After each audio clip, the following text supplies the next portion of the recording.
panibagong sigla, panibagong lakas, para ano, para ipagpatuloy ang buhay.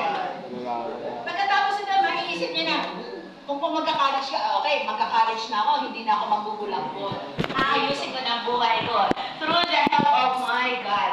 Kung mag-shop ka naman, magkatrabaho na, aayusin ko na. Tigilan ko na ang ML kasi baka ako ibagsak na ako aming employer doon.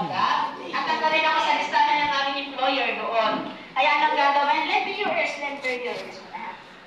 Kaya anong gagawin natin doon? Nakikinig lang tayo doon. Tapos, alam niyo ang ano doon? Ang venue doon ay aircon. Kaya ito tayo, walang bayad doon.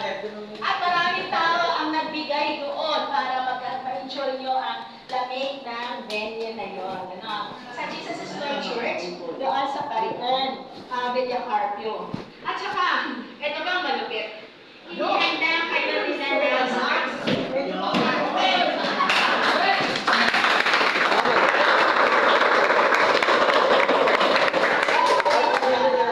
ay inaasahan natin na kayo na doon. Kasi libre yun.